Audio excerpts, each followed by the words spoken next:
relationship with God.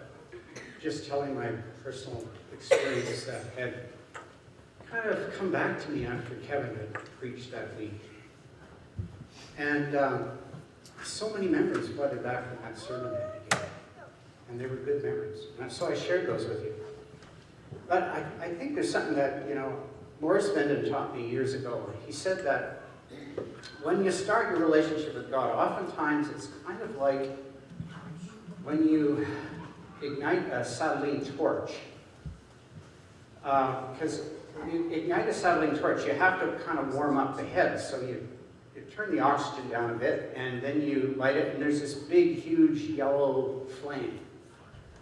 And that's necessary for a while until that torch head gets warm enough that you can add the oxygen, and that big, huge yellow flame, which is really useless when it comes to cutting, but it's necessary to get the thing going, comes down to that really hot, sharp, almost colorless blue flame that can cut through whatever steel is.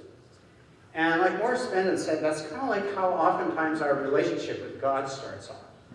It starts off with that big yellow flame, and you're all excited and everything's, and I told all those stories of miracles and all of those things, and then I think, that's so far in the past. And yet, Morris Benden kind of tells us that somehow we got to get that down to that steady blue flame that just keeps working and working and working. So if you feel like, oh, my relationship with God is not the same as it used to be when I was young, like I do sometimes, it's okay, because we go through different phases in our relationship with God.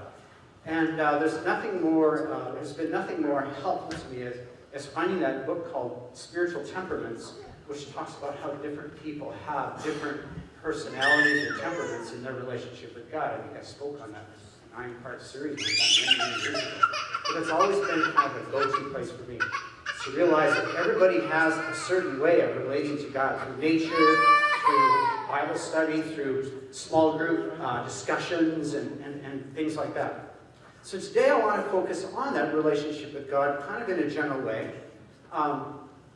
And this is basically where I'm starting from. Each one of us in this room has a picture of God. And they're all different. They're all different. And I know from a study of psychology and sociology that as children, our picture of God starts with our parents. Which is why a lot of us have different pictures of God, because we've had different parents. And some of us see God as that angry God that's ready to punish you whenever you go out of line. Some of us see God as just absent. He doesn't care, because he never saw his dad around much. He's always too busy. So we all have this picture of God. And I know that any picture of God that's false is a false God. But I think we're all on a journey of learning who God is.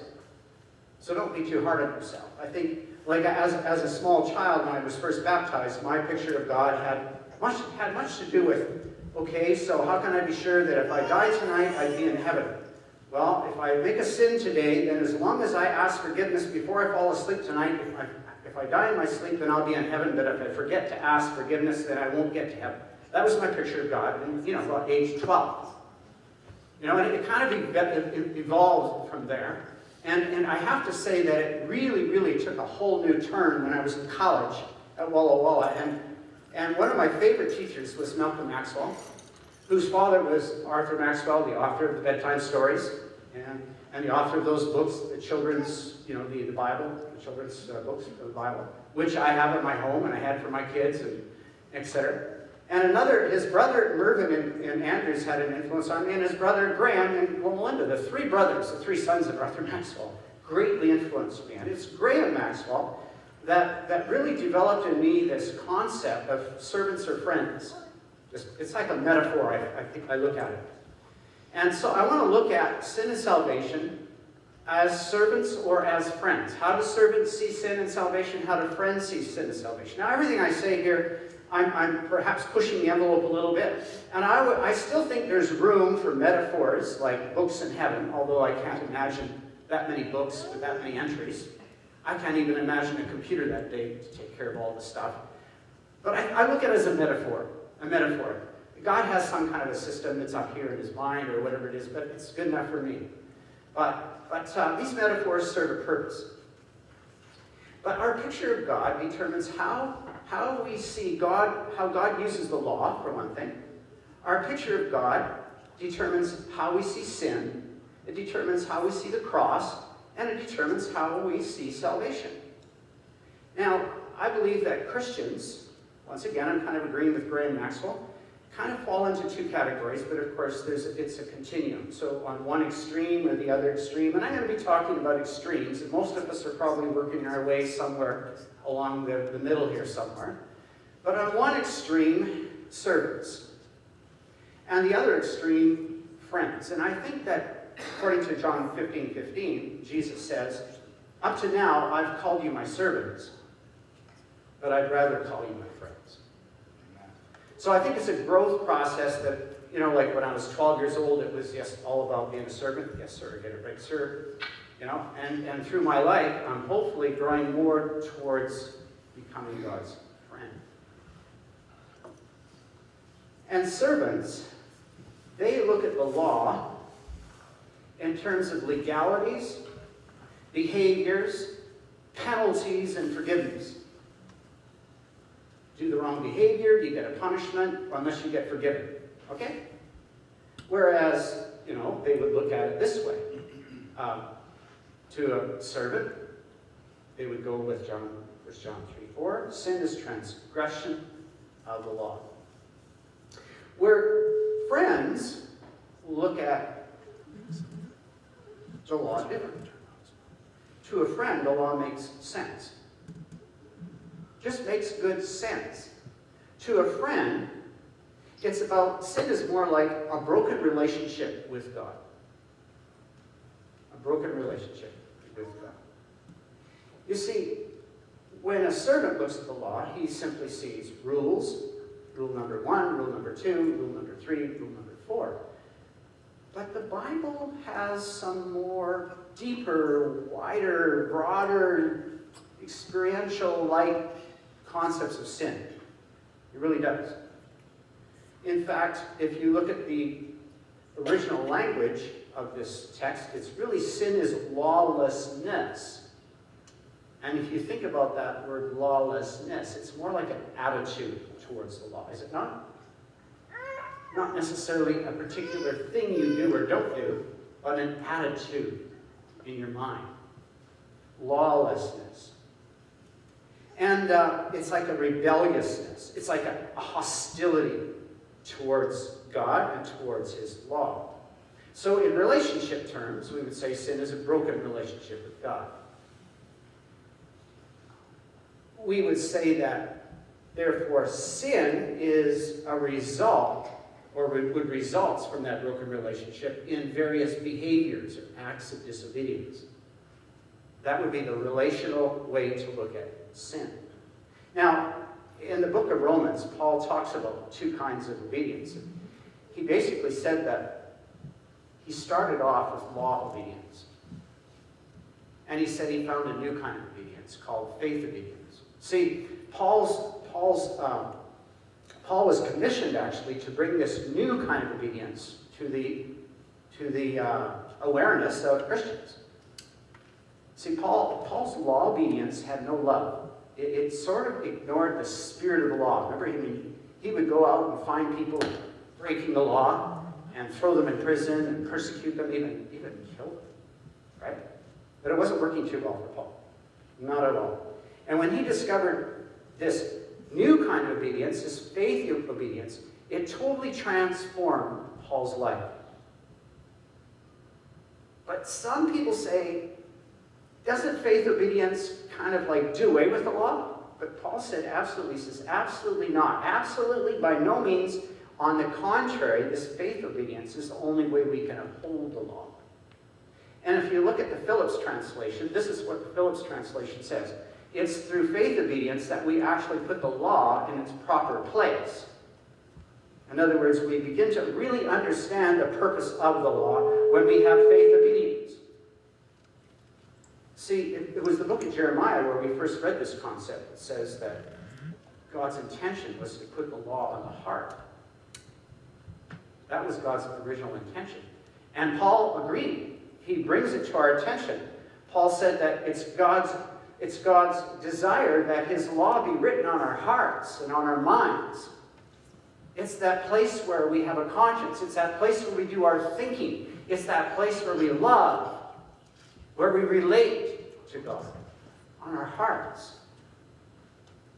Now, trust obedience is the result. It results from a relationship with God. When we discover who God really is, and as we get to know God as a friend and know what he's really like, we're attracted to God. We begin to trust him. And when it comes to the law, and it's on our hearts, then it's the thing we want to do, not the thing we have to do, even if we don't like doing it. It's something we desire to do. And that's what Paul means when he talks about Christian freedom. It means that I have total freedom, and I choose to do this good thing because it makes sense, and I want to do it. And I'm doing it out of my own free will from my heart, not as a matter of, I have to do this. Grit my teeth and do it anyway. I don't want to do it. I hate doing it, but I will do it anyway. That's not freedom.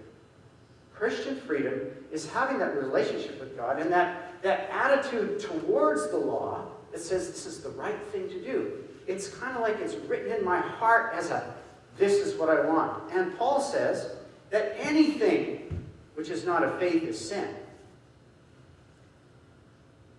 Anything that I do, if it doesn't come from this faith or this trusting relationship from my heart, it's a sin. So if I'm going to do something like, yes, that's what the law says I should do, I really don't want to, but I will do it anyway, God, it's still a sin. Because it has this attitude, this wrong attitude, this lawlessness, who cares, I don't really, it's not in my heart kind of attitude. Now in this verse, anything which is not of faith is sin.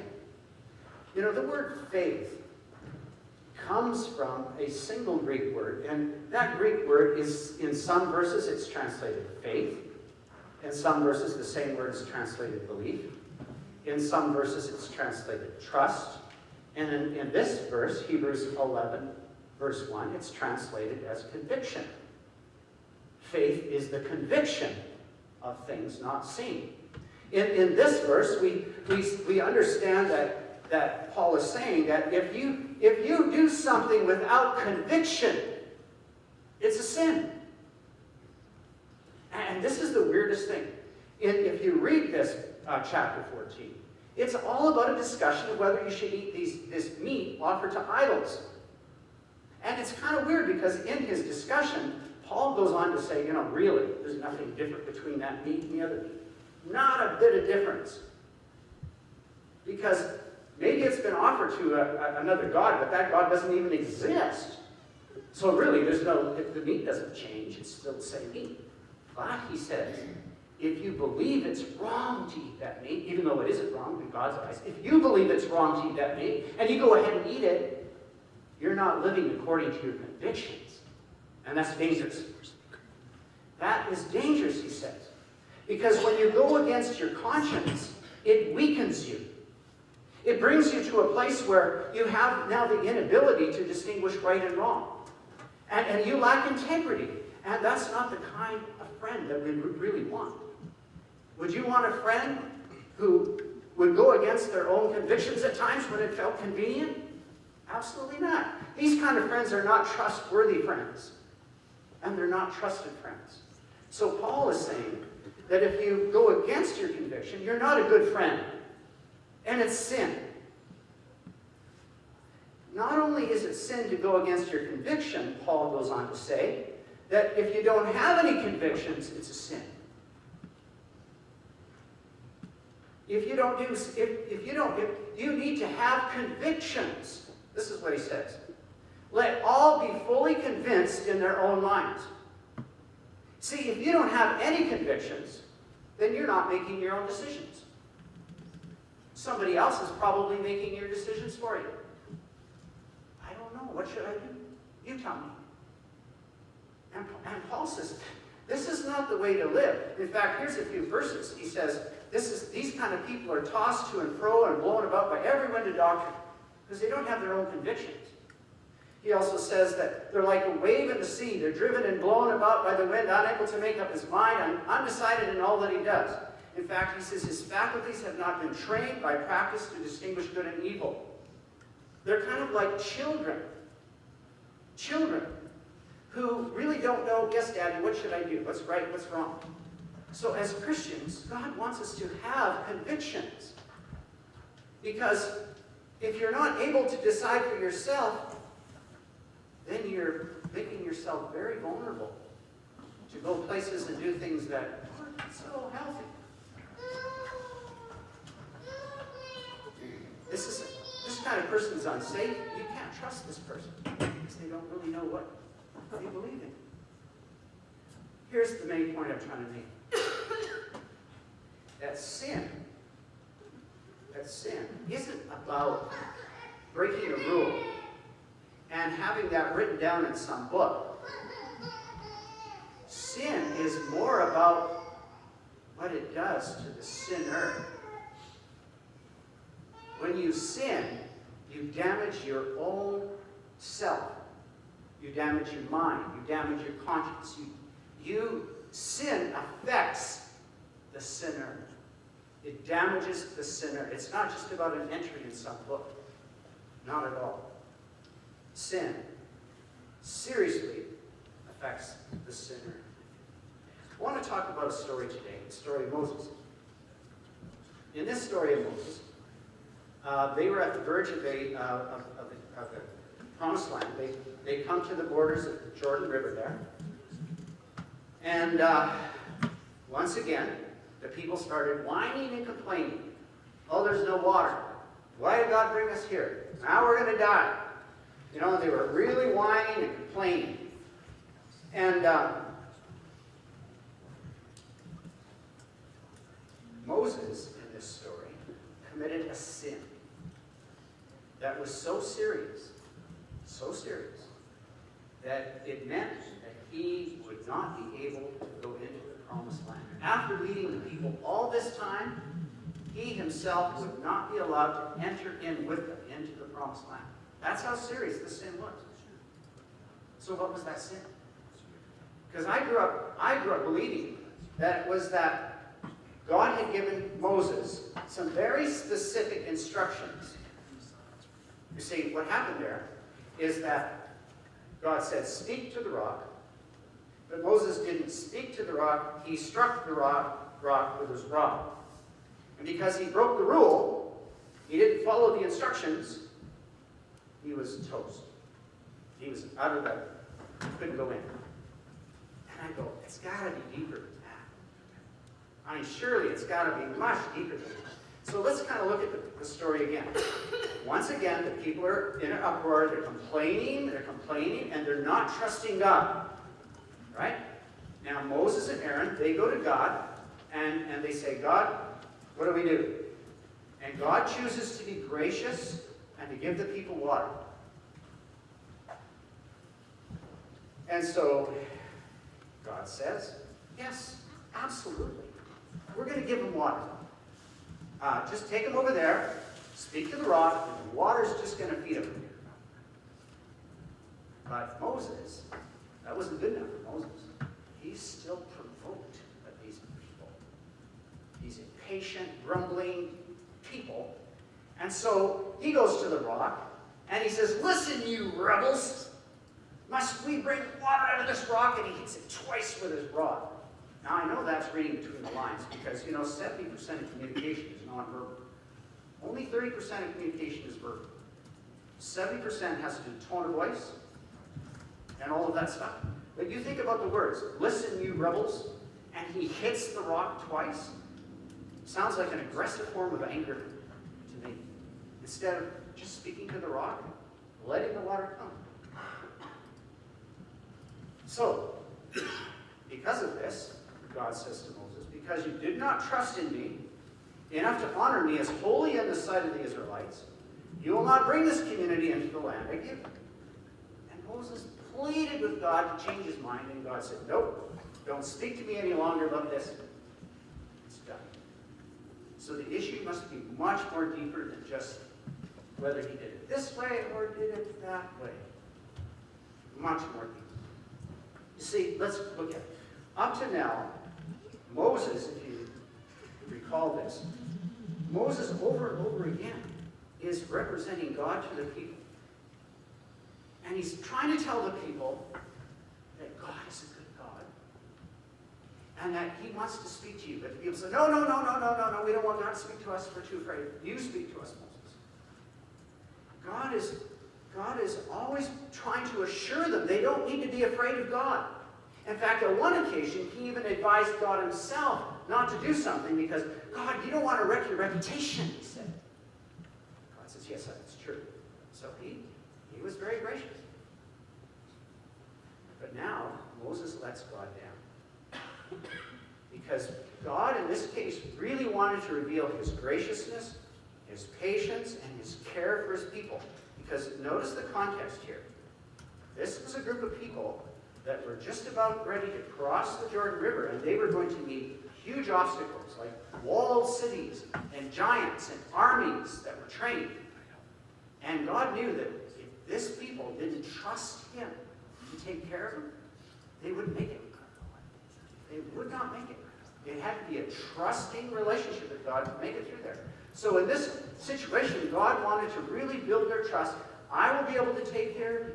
But in that moment, Moses represented God's character. Paul said it's the kindness of God that leads to repentance. But Moses didn't show God to be a kind God. And the people must have thought, well, if Moses is this angry, God must really be angry at us. Get the picture? He didn't present God as that holy, honorable person. He did not represent God. This meek Moses, God must be spitting mad at us. God went on record before the universe that there's nothing more serious than for friends to let each other down and to misrepresent them. And this is not just about church leaders. Every single person in this room is a leader. We're leaders. If you're a parent, you're a leader. If you work with other people, you're a leader. I mean, I know where I work in a very secular environment. People look at me as, okay, he says he's a Christian. So let's see what Christians are like. You get the picture here? We all represent God in our workplace, in our homes with our children. We are all leaders. And we, by our life, tell others what God is like. We're like mediators in that sense. We're all priests, just like Moses was a mediator in the sense that he was to represent God to the people. We are like priests too in the New Testament. We're all priests. We represent God to the people. And either we're representing God as kind and gracious and loving, or we're representing God as angry and arbitrary, vindictive.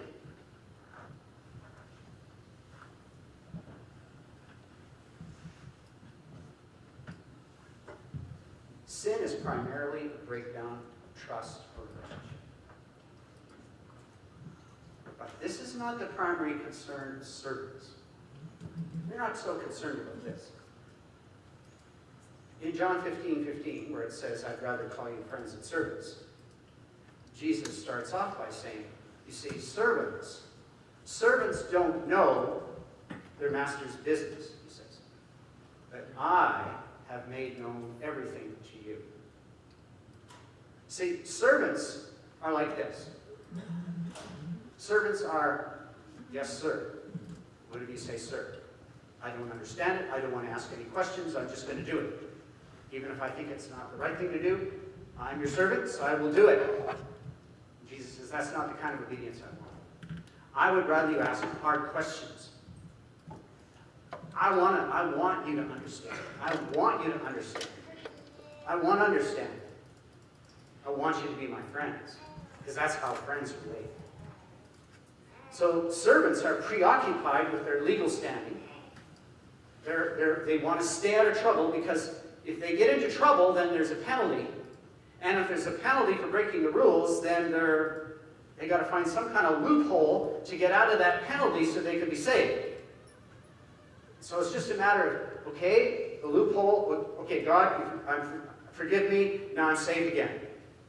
You know, it's adjusted in the books of heaven. It's erased or it's marked forgiven. Now I'm off the hook. Yeah, I'm not going to get the penalty. That's all they're concerned about. But it goes far deeper than that. Because sin damages the sinner. They look much wider and deeper than just the surface. Servant believers think of sin as breaking the law. They think that makes God angry. Now they're in legal trouble, so they got to do something to get out of that legal trouble, called forgiveness. Loophole, I'm done, I'm off the hook. That's a servant believer. And servant believers firmly defend this justice system. You know, like, you sin, you pay a penalty. They firmly defend that. Even though that penalty, in many of their minds, is eternal torture. And for some of us, it's not eternal torture, but it's a given amount of time of torture. When that's very hypocritical, because most of us know that in our civil courts today, there's never a justification for torture. Never. And yet some of God's servants defend that system of torture if you break the law, unless you find a loophole and you get out of it.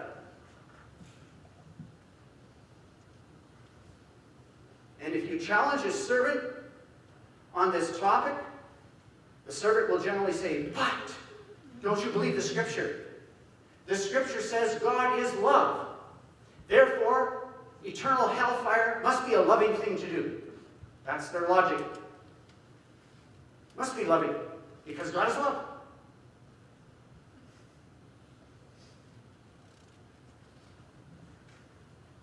Servant believers believe that friends don't really believe in justice. But I believe that friends admire God's justice. They admire His righteousness, and they would love to be just like God. And they would question something like eternal hellfire, or any kind of torture, for that matter. They would question God on that, because it doesn't add up. Friends are very concerned about righteousness and right doing. In fact, that's what the Greek word for justice means. It means right doing. Is God a just God? Not in the sense that He's so just that if you steal a pencil, you'll be tortured. That's justice? No.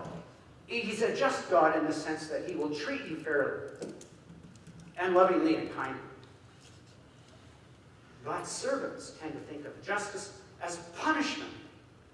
And some of them are even comforted by this thought because, you know, some servant believers have been greatly hurt by some people.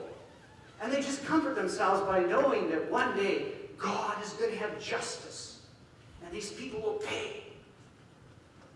That's comforting to servants. Like this servant. You remember Ted Bundy, the one who tortured and killed many women? Absolute terrible things.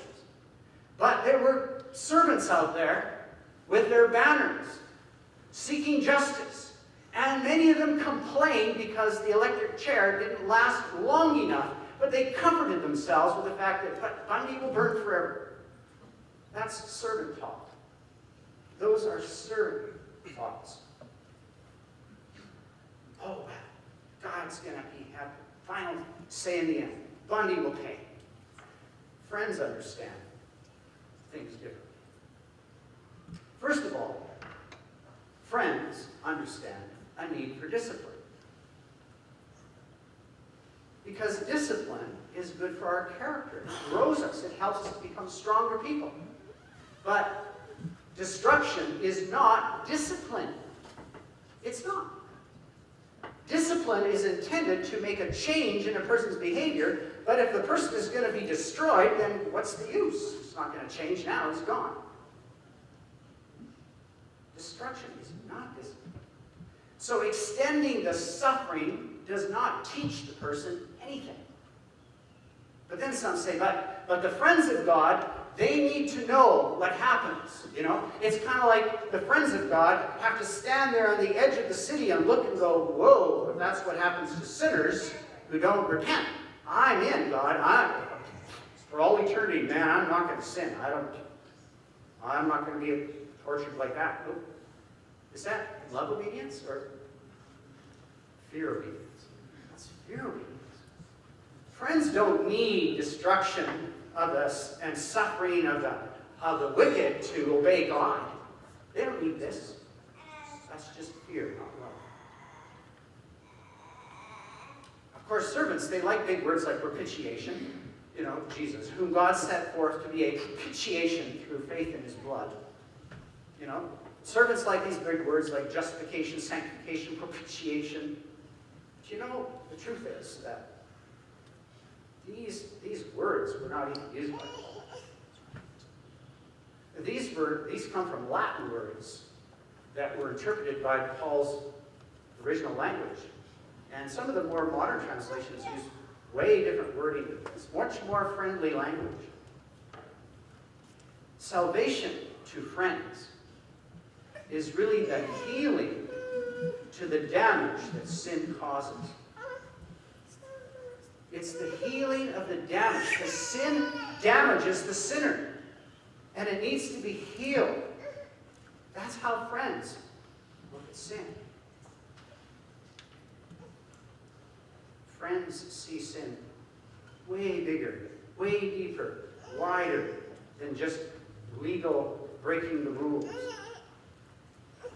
They see sin as undermining a relationship with God and trust between friends. To friends, sin is like a poison. A deadly poison. And to persist in sin, it's going to kill us in the end. It's not some arbitrary decision by a God who says, do not, you landed on a square, so do not pass go, do not collect $200. No. Sin has its own built-in consequences. It damages us. It causes death, destruction, and pain and suffering. And unless there's an antidote, we will die in the end. Sin doesn't anger God. Sin saddens God. Friends see sin as something that hurts the sinner and hurts the heart of God, and because it hurts the relationship with God. If a pastor gets up and has a sermon and begins to point out some of the sins in your lives, servants get really nervous. And they begin to feel like their salvation has been threatened or is in danger. Whereas friends will listen to the advice and go, this pastor's helping me. He's helping me grow in my character. This default in my character doesn't jeopardize my relationship with God. God's still my friend. But I want to be a better friend. That's all the pastor's doing. Friends have that security in Jesus. They know that they're friends of God and He will take them home. But they're always interested in being a better friend, a more trusting friend.